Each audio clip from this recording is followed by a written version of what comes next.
Je viens de recevoir le tout nouveau Mini 4 Pro. On va faire la mise en route ensemble. Première chose, on va enlever tout ce qui est plastique de protection. Voilà. Donc là, il est livré avec le protège hélice. Donc on a la coque bien sûr qui est dessus. C'est la version avec la DJI RC2. Et c'est le pack Flymer Combo, mais si vous avez le drone simple, ça va être la même chose. Donc on va enlever la protection d'hélice. On va venir déplier les bras. Alors on déplie d'abord les bras avant, ensuite les bras arrière. On a une petite étiquette à l'arrière au niveau de l'emplacement de la batterie, que je vais enlever tout de suite. On a la protection de la nacelle. Alors là, on va venir sur le dessous, appuyer sur le clip vers l'avant pour venir la sortir. Pour enlever la batterie, il suffit de pincer des deux côtés et de tirer vers l'arrière. Lorsqu'on la remettra, il faudra bien penser à entendre les deux clics pour bien que la batterie soit fixée. Le drone est livré avec deux câbles. On a un câble USB-C à USB-C ou alors un USB-A à USB-C. Donc en fonction du type de chargeur que vous allez utiliser, puisqu'il n'est pas livré avec un chargeur, il faudra utiliser un chargeur smartphone ou plus puissant, parce qu'il vaut mieux quand même un chargeur aux alentours de 30 watts minimum pour que les batteries se chargent de manière rapide. On peut utiliser des chargeurs 60 watts ou plus, et là, la charge va être plus rapide. Sur le site DJI, on peut justement trouver ce type de chargeur. Donc moi, je vais utiliser le USB-C à USB-C. Je branche là.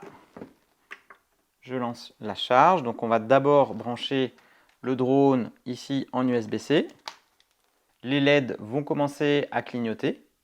Parallèlement, je vais venir charger la radiocommande avec l'autre câble. Si on utilise le hub de chargement, on vient mettre les trois batteries à l'intérieur. Elles vont se charger les unes après les autres.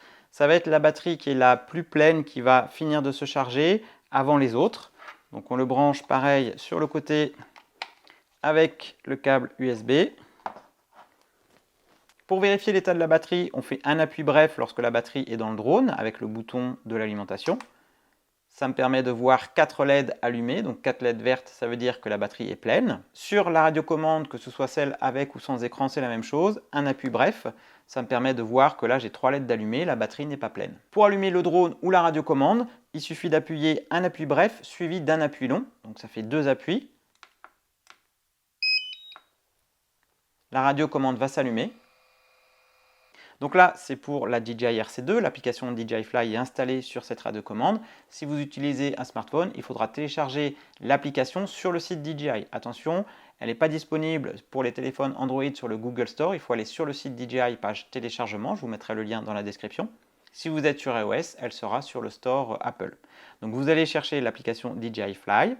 Sur la RC, donc on va valider la langue, on va accepter les conditions. Ensuite, on va vous demander de vous connecter à un réseau Wi-Fi pour pouvoir activer le drone ou la radiocommande. Donc dans ce cas-là, si vous êtes chez vous, vous allez pouvoir vous connecter au réseau de votre habitation ou alors partager la connexion de votre smartphone. Là, on va vous demander de vous connecter à votre compte DJI. Si vous n'en avez pas, vous pouvez le créer maintenant ou alors aller sur le site DJI pour créer un compte. Si vous avez déjà un compte parce que vous avez un autre produit DJI, vous pouvez le rentrer ici avec votre adresse mail et votre mot de passe. On a le petit tutoriel donc, pour expliquer comment naviguer avec la RC. Donc, par exemple, pour revenir en arrière, on peut balayer de la gauche vers la droite, donc de l'extérieur de l'écran vers l'écran. On peut faire de même de la droite vers la gauche. Et lorsqu'on veut accéder au menu principal de la radiocommande, on va glisser du haut de l'écran vers l'intérieur de l'écran. Et on va avoir accès au menu, que ce soit le réseau Wi-Fi, Bluetooth, pour enregistrer l'écran, faire des captures écran, ou alors accéder donc aux paramètres généraux donc, de la radiocommande. Ce menu-là, vous ne l'aurez pas si vous êtes sur smartphone. Alors sur la DJI RC2, on a donc les deux molettes qui vont servir la molette de gauche pour l'inclinaison de la caméra, la molette de droite pour zoomer, ou alors on peut la configurer également donc dans le menu principal, on verra ça un petit peu plus tard. On a les boutons de déclenchement, que ce soit le bouton pour déclencher la prise vidéo ou la prise photo. On a le bouton pause qui permet de mettre en stationnaire le drone s'il effectuait par exemple un suivi. on peut appuyer une fois sur le bouton pause. Si on maintient le bouton pause, il va enclencher son retour à la maison automatique. Au milieu, on a le bouton qui va nous permettre de passer du mode ciné, donc le mode lent, au mode normal et au mode sport. Alors attention, le mode sport, on n'a pas de détection d'obstacles. C'est là où le drone va avoir sa vitesse maximale. Sous la RC, on a deux touches qu'on va pouvoir paramétrer dans le menu. Ce sont des raccourcis pour certaines fonctionnalités. Au niveau des antennes, lorsqu'on va voler, on va faire attention à bien les placer en direction du drone pour que le plat de l'antenne soit toujours orienté vers le drone. Donc une fois qu'on a fini ce petit tutoriel, on va accéder aux mises à jour DJI Fly. L'application va vérifier si elle est à jour. On va vous demander ou non d'activer les données. Personnellement, je vous recommande de tout laisser par défaut activé, sinon vous n'aurez pas toutes les fonctionnalités proposées par le drone. Là, on va arriver sur l'écran d'accueil, donc DJI Fly, pour le guide de connexion. C'est là où on va pouvoir se connecter au drone. Pour ça, il va falloir l'allumer. Alors, avant d'allumer le drone, on va bien vérifier qu'on a enlevé le capot de nacelle, parce que sinon, la nacelle va être bloquée. Il ne va pas aimer, même si ce n'est pas trop grave une fois ou deux si on l'oublie, mais il vaut mieux éviter. Donc, on va ouvrir les bras. A priori, il n'y a pas lieu que le drone se mette en route, donc on va laisser les hélices dessus.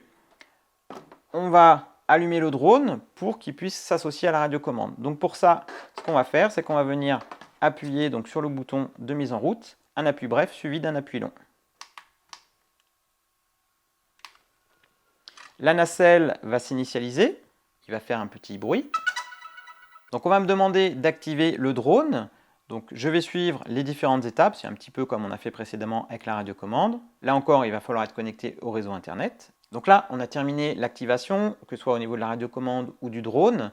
On va paramétrer vite fait les paramètres pour faire le premier vol, sans rentrer trop dans les détails. Mais c'est pour ça que c'est bien de charger les batteries, de faire ces mises à jour à la maison avant d'aller sur le terrain, puisque sur le terrain, vous n'aurez pas forcément une bonne connexion Internet. Il vaut mieux être tranquille, posé, parce que parfois, ça peut aussi consommer pas mal de batterie lorsqu'on fait des mises à jour.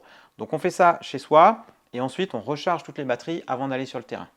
Donc là, on va bien vérifier qu'on est à jour de la dernière version.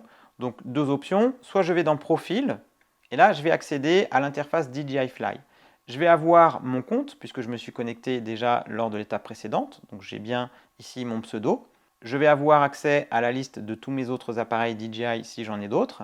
C'est à cet endroit où je vais pouvoir voir si j'ai souscrit ou non à l'assurance Care Refresh. Si ce n'est pas le cas, c'est à cette étape-là qu'on va pouvoir y souscrire ou activer le code si vous avez déjà le code de l'assurance Care Refresh pour le Mini 4 Pro. Donc il suffit de sélectionner le drone et on va voir donc le service. Si vous avez activé l'assurance, ça va figurer ici à ce niveau-là. Donc je reviens en arrière, tout en bas, je vais aller dans Paramètres, Recherche de mise à jour, et là il va chercher la dernière mise à jour firmware. Donc mon firmware est à jour, je vais pouvoir paramétrer l'application DJI Fly. Mais avant cela, je vous conseille d'activer la synchronisation des vols. Ça va permettre de synchroniser vos vols que vous aurez effectués sur les serveurs DJI. Lorsque vous aurez une connexion Internet, ça vous permet d'avoir un historique de vol, un peu comme un carnet de vol qui sera enregistré dans l'application. En bas à gauche, vous allez avoir la version de l'application DJI Fly. Alors ce sera certainement plus que moi puisque je reçois le drone un petit peu avant les dernières versions officielles. Donc vous aurez ici la version de l'application DJI Fly. Donc là, vite fait, on a en haut à gauche le mode de vol dans lequel on est. Si je suis en mode ciné, ça va passer en mode C, mode N, mode sport. C'est ici que ça va s'afficher en haut à gauche. Donc là, il me dit que l'appareil n'est pas en vol, ce qui est logique, et donc il n'a pas la détection d'obstacles activée, et que le signal GPS est faible, et donc il ne peut pas positionner son point de départ. Donc il faut que j'attende. C'est normal, je suis à l'intérieur, donc pour le moment, tout va bien. En revanche, je vais pouvoir paramétrer mes altitudes. RTH, retour à la maison automatique. Je vais le mettre aux alentours de 30 mètres. C'est à peu près la hauteur des plus hauts obstacles qui sont dans votre environnement de vol pour le premier vol. Donc je vous conseille de le mettre à 30 ou 35 mètres. L'altitude de vol maximum, donc là on est en France ou en Europe, c'est 120 mètres maximum, mais ça peut être moins. Donc pour ça, il faut se reporter à la carte Géoportail qui détermine les différentes zones de vol.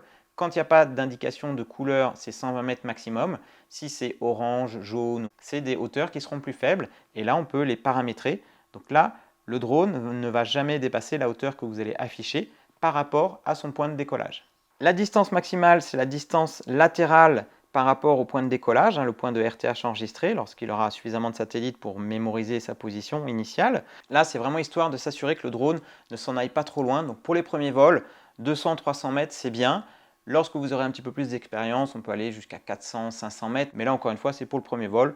Donc, je vous conseille de régler une zone la plus restreinte possible. Comme ça, au moins, s'il y a quoi que ce soit, le drone ne pourra pas passer au-delà de cette barrière virtuelle. Au niveau de la carte SD, je vous recommande une SanDisk ou équivalent, une marque assez réputée. U3 pour qu'elle soit assez performante pour enregistrer en 4K.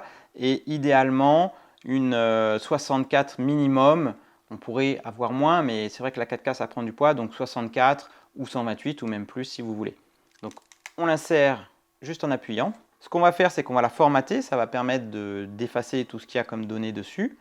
Formater la carte SD. Une fois qu'on a fait ces premiers réglages, à ce moment-là, on va pouvoir voir vite fait les paramétrages DJI Fly avant d'aller réaliser le premier vol. Donc là, on voit que je suis passé en mode éco. Le drone chauffe un petit peu parce qu'il est en statique, il n'est pas aéré, il fait chaud, il n'est pas ventilé. Donc il est assez chaud, c'est normal. Il ne faut pas que ça dure trop longtemps non plus. Lorsqu'on fait des mises à jour, tout ça, si vous constatez que le drone chauffe de trop, il faudra mettre un petit ventilateur ou l'aérer, ou alors le mieux, c'est de le faire en extérieur, tout en sachant qu'il vous faudra quand même de la connexion Internet. En haut à droite, on va voir l'état de la batterie. Lorsque le drone est en l'air, on va voir le temps restant et le temps de vol effectué. Et on a le nombre de satellites captés. C'est ce qui permet de verrouiller la position au drone. Donc là encore, il faut avoir suffisamment de satellites avant de décoller pour qu'il puisse fixer sa position GPS et enregistrer son point de retour à la maison en cas de besoin. Donc ça, c'est très important. Il faudra bien attendre avant de décoller d'avoir le petit message qui vous dit décollage autorisé. Pour déclencher la prise de vue photo ou vidéo, c'est le bouton donc soit blanc en mode photo, soit rouge en mode vidéo. Le petit picto en bas à droite, c'est pour accéder à votre album. Lorsque vous aurez pris des clichés, ils apparaîtront ici dans cet album. Lorsque le drone est allumé, vous verrez donc les clichés que vous aurez pris qui sont enregistrés sur la carte SD qui est à l'intérieur du drone. Sur la gauche du déclencheur, on a le bouton qui permet de passer du mode horizontal au mode portrait, donc d'incliner la caméra. On a le zoom, il suffit de maintenir appuyé dessus et on peut glisser pour zoomer à l'écran, donc c'est un zoom numérique. On peut également effectuer ce zoom à l'aide de la molette avant droite sur la DJI RC2. On peut passer du mode autofocus, donc la mise au point automatique. Lorsque j'appuie à l'écran, il va faire la mise au point à l'endroit où j'ai appuyé, sinon par défaut, il se mettra en mise au point automatique. Je vous conseille pour le premier vol de rester en mode autofocus. En bas à droite, je vais pouvoir accéder aux paramètres photo, vidéo, prise de vue. Je vais pouvoir choisir la définition de mon image et la résolution et le format d'enregistrement. Si je bascule du mode auto au mode pro, ça va me permettre de basculer donc en mode automatique ou alors en mode manuel. Je vous conseille pour le premier vol de basculer en mode automatique. Je vais basculer sur le mode vidéo. Le déclencheur va donc devenir rouge. Je vais rechoisir donc le format. Donc là, on peut choisir la définition d'image que vous souhaitez. Donc 1080p ou 4K et la fréquence d'image. Donc je vous conseille soit 25, soit 30. On verra ça dans une vidéo dédiée sur les réglages avec ce drone-là. Je peux également accéder à ces réglages dans le menu caméra, où là, je vais pouvoir régler en fonction donc, du mode de prise de vue que j'ai choisi, photo ou vidéo. Je vais pouvoir accéder aux mêmes réglages, voire même plus de réglages. Sur la gauche, je vais avoir les informations de télémesure, que ce soit les vitesses, que ce soit verticales ou horizontales, donc les vitesses de déplacement du drone, et la hauteur et la distance du drone par rapport au point enregistré au décollage. Donc là, j'insiste encore, c'est vraiment des distances qui sont affichées par rapport au point de RTH qui est mémorisé lorsqu'il a mis à jour sa position. Sur la gauche, on va voir le pictocarte. Ça va me permettre de passer donc, du mode carte au mode radar. Donc je peux balayer en glissant de la gauche vers la droite ou inversement. Là encore, on verra ça dans une vidéo dédiée. Mais personnellement, je vous recommande plutôt d'être en mode radar. Ça permet de positionner le drone par rapport à vous. Et dans le cas où vous ne distingueriez pas trop l'orientation du drone, ça vous permet de le réaxer. C'est-à-dire on va mettre la pointe du triangle vers la radiocommande, donc vers vous. Et ça va permettre de ramener le drone, même si dans le ciel, vous ne voyez pas trop dans quelle direction il va. Le radar, c'est une bonne aide. Sur la gauche, on va voir les raccourcis pour décoller rapidement ou alors enclencher la touche RTH lorsque le drone est en vol. Donc on verra ça lorsqu'on sera à l'extérieur pour faire le premier vol. Et on aura le petit picto pour faire les missions waypoint. Alors là, j'ai mis le drone à l'extérieur pour pas qu'il chauffe de trop, pour pouvoir accéder au menu, donc les trois petits points en haut à droite. Au niveau de la sécurité, donc là, on va laisser sur freinage, c'est l'évitement d'obstacles, ça permet que le drone s'arrête lorsqu'il détecte un obstacle. Je vais juste vérifier donc la hauteur de RTH, aux alentours de 30-35 mètres comme on l'a réglé précédemment. Au niveau des hauteurs, des distances maximales, donc là c'est déjà réglé vu qu'on l'a fait précédemment. On peut étalonner le compas ou l'IMU, mais là si vous ne le demandez pas, il n'y a pas raison de le faire. Le reste, on va laisser tel quel. Au niveau du contrôle, on va aller donc dans les unités, on peut passer en km/h. Réglage du gain et de l'exposition, là on peut régler les vitesses de déplacement du drone, les inclinaisons au niveau de la caméra, la fluidité. On verra ça donc dans une vidéo dédiée, mais on pourrait ralentir un petit peu ou brider un petit peu le drone. Je vais juste diminuer un petit peu la vitesse angulaire pour pas qu'il pivote trop rapidement. Et je vais également augmenter la fluidité du lacet pour avoir un drone pas trop réactif. La sensibilité du freinage, je vais laisser par défaut. Mon expo par défaut, je la mets à 0,1 à chaque fois. Je ne vais pas rentrer dans les détails, j'ai fait une vidéo dédiée sur le sujet. Là, je passe vite fait. La vitesse maximale donc, de l'inclinaison au niveau de la nacelle, on est aux alentours de 10. Tout le reste, je vais laisser par défaut. Mode 2, donc là, c'est pour décoller. Je vais laisser en mode 2, c'est ce qu'il y a de plus générique. Donc je vous conseille, si vous débutez, de tout le temps débuter en mode 2. C'est les gaz à gauche. C'est-à-dire que pour décoller, il va falloir pousser le manche de gauche. Donc ça, on verra lors du premier vol. On va passer à la personnalisation des boutons. Personnellement, donc, je laisse par défaut recentrer la caméra sur le bouton donc C1. Mais c'est dans cet onglet-là où vous allez pouvoir paramétrer, configurer les raccourcis au niveau donc des actions des boutons sur la radiocommande RC2. Sur la RC standard sans écran, vous aurez bien sûr un petit peu moins de choix. Au niveau de l'onglet caméra, je vais rester en mode normal pour le premier vol, H265. Je vais activer l'histogramme. Dans une prochaine vidéo, on verra que ça nous aide à voir l'exposition au niveau de ma prise de vue. Le reste, je vais laisser par défaut. Je vais appuyer sur les 3 quadrillages pour afficher les règles qui vont me permettre de m'aider dans le cadrage lors de ma prise de vue.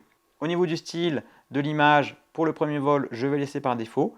On peut gérer le stockage, que ce soit au niveau du stockage interne ou au niveau de la carte SD. À propos, on peut vérifier ici en appuyant sur recherche de mise à jour lorsqu'on est connecté à Internet et on va voir si on est à jour du dernier firmware. On va avoir plus bas les numéros de série du drone et on peut réinitialiser ou supprimer tous les réglages. Si par exemple vous vendez le drone, c'est ici qu'il faudra réinitialiser et supprimer toutes les données. Alors on peut le faire avant ou sur le terrain en fonction donc du transport que vous allez effectuer avec votre drone. On va pouvoir venir fixer les manches de la radiocommande. Donc pour ça, on va venir les visser de chaque côté. Sur le drone, on va venir positionner donc le capot de nacelle. Donc il vient se clipser, c'est très facile, hein. On vient le glisser par l'avant, il suffit d'appuyer un petit peu, aucun effort. Et comme ça, la nacelle est bien protégée pendant le transport. On va replier les bras, donc on va replier d'abord les bras arrière, puisque sur les avants, on a le petit pied avec l'antenne certainement, qui vient lui se replier par-dessous. Donc d'abord, on replie les bras arrière, et ensuite les bras devant. Et idéalement, on vient placer les hélices entre les pieds, les petits pieds qui sont sous le drone. Ça permet d'éviter qu'elles se baladent et de les abîmer. Si vous avez la protection d'hélice, vous pouvez également donc la positionner. Ça permettra de sécuriser encore plus les hélices et d'éviter de les abîmer pendant le transport. Mais avant d'aller sur le terrain, il va quand même falloir faire une chose administrative au niveau de la réglementation. Il va falloir s'enregistrer sur le portail Alpha Tango si ce n'est pas déjà fait, puisque en tant que pilote télépilote UAS, pilote de drone, vous devez être enregistré sur le portail Alpha Tango. Donc pour ça, vous allez sur le portail. Si ce n'est pas déjà fait, vous créez un compte. Vous allez vous enregistrer en tant qu'exploitant UAS. Même avec un petit drone de moins de 250 grammes, il faut s'enregistrer en tant que pilote.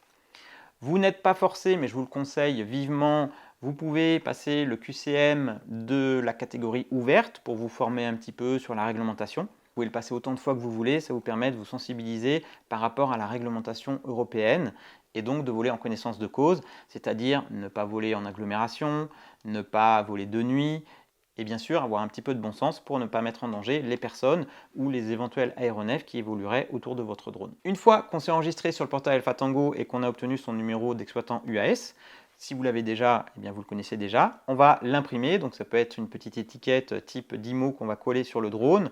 Cette étiquette, il faut qu'elle soit visible à l'œil nu donc sur le drone, donc il ne faut pas l'imprimer en tout petit. Et lorsque vous volez sur le lieu de vol, il faut que vous soyez en mesure de justifier donc de votre enregistrement de télépilote, l'attestation donc Alpha Tango et l'étiquette donc apposée sur le drone. Pour aller effectuer votre premier vol et bien vérifier que vous êtes autorisé à voler dans cet espace-là, on va aller sur la carte géoportail pour bien visualiser si c'est une zone autorisée ou s'il y a une limitation de hauteur par exemple.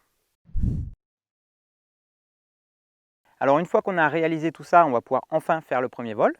Donc idéalement, on choisit des conditions sans vent, en dessous de 20-25 km/h, c'est idéal. On va prendre un terrain dégagé, sans obstacle. Je vous recommande d'avoir un landing pad ou une surface propre dégagée pour poser le drone, pour le faire décoller, surtout pour les premiers vols. On va donc préparer le drone, comme on l'a vu précédemment. On enlève la protection des hélices si vous l'avez.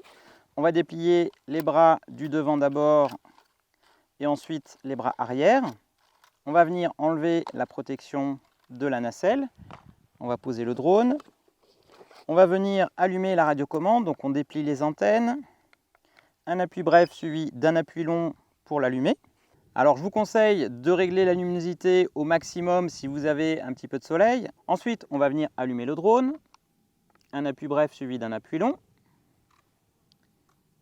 Il va initialiser donc sa position. Il va falloir bien attendre d'avoir un maximum de satellites pour qu'il verrouille sa position GPS avant de décoller. Ça, c'est très important, sinon il n'aura pas une position stable et il ne pourra pas effectuer son RTH de manière précise. Donc là, il vient de mettre à jour justement sa position. Donc c'est parfait. On va quand même vite fait vérifier ce qu'on a fait comme réglage précédemment. Donc au niveau de la sécurité, donc je suis bien en mode freinage. Mon RTH est bien réglé. Mon altitude maximum 120 mètres. Distance maximale 230 mètres, on va laisser comme ça pour le début. Le reste, on est bon. Donc tout est bon. Je vérifie en haut à gauche, donc décollage autorisé. J'ai bien de l'espace sur ma carte SD pour enregistrer. Donc tout est configuré, on va pouvoir décoller. Donc je vais me reculer un petit peu. Idéalement, je me mets dans l'axe à l'arrière du drone. Tout est OK. Donc il y a deux méthodes pour décoller. Soit la méthode automatique, j'appuie sur le raccourci donc à gauche pour décoller. Je vais avoir le pop-up qui va s'afficher. Pour décoller, je vais maintenir appuyé. Une fois que le rond vert est plein, si je lâche, le drone va mettre les moteurs en route et va décoller automatiquement et se positionner à une hauteur à peu près de 1,20 m. Donc c'est ce que je vais lui laisser faire. Là, il va faire tout seul, c'est-à-dire que je lâche, il met les moteurs en route et il se fiche donc à cette position-là. Je ne touche pas aux manches, le drone reste en position statique. Donc là, à partir de maintenant, je vais pouvoir le piloter. Autre option, si je veux le décoller en mode manuel, je peux mettre les moteurs en route et ensuite décider quand est-ce que je vais vouloir mettre les gaz. Donc pour ça, je vais venir croiser les manches, que ce soit vers l'intérieur ou vers l'extérieur. Les moteurs sont en route, mais pour le moment, il n'a pas encore décollé. Pour décoller, il va falloir que je pousse le manche des gaz. Donc en mode 2, c'est le manche de gauche. Je vais pousser le manche des gaz et le drone va s'élever.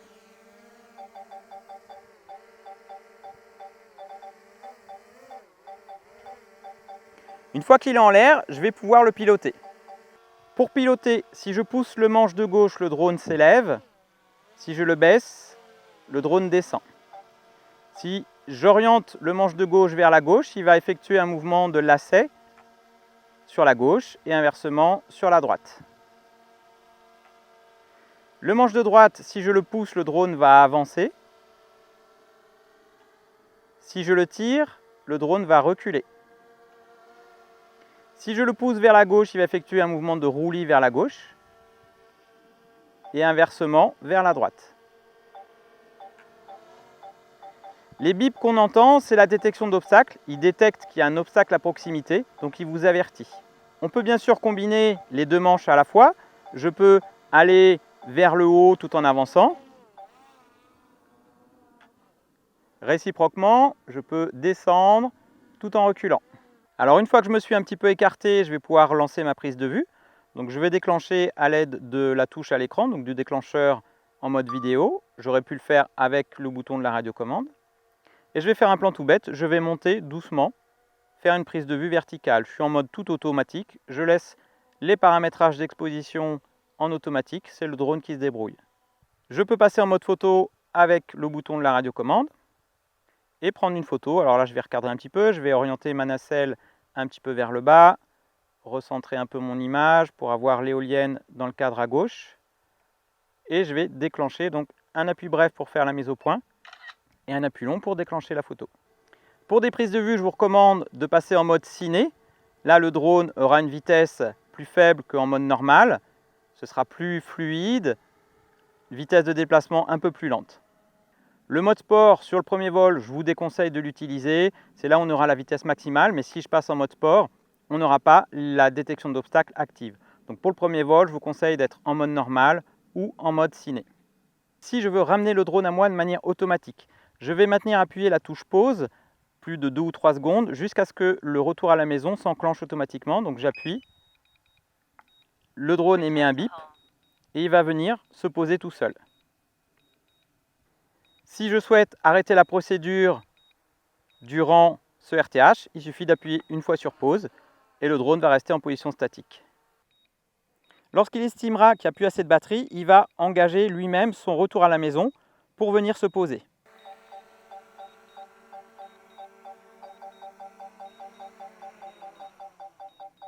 Idéalement, voilà, aux alentours de 30-35% de batterie, je vous recommande de vous rapprocher du terrain d'atterrissage pour vous concentrer sur l'atterrissage. Ce que je peux conseiller également, c'est lorsqu'on arrive en phase d'atterrissage, c'est de passer en mode ciné. Comme ça, le drone aura des vitesses de déplacement un peu moins rapides, des mouvements un petit peu plus doux, beaucoup plus faciles à piloter pour essayer d'être précis sur la phase justement d'atterrissage. Pour l'atterrissage, là aussi, on a deux modes possibles. Lorsqu'il est au-dessus de sa cible, j'appuie donc sur le picto à gauche. Là, je ne fais rien, c'est lui qui est en automatique.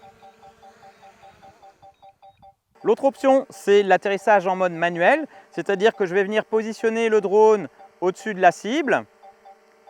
Et quand je voudrais me poser, je vais tirer le manche des gaz au minimum. Je le maintiens au minimum jusqu'à ce que les moteurs s'arrêtent. Pendant la phase de descente, s'il y a besoin, je peux éventuellement faire des petites corrections pour le recentrer. Une fois que le drone est posé, je vais arrêter le drone et ensuite arrêter la radiocommande.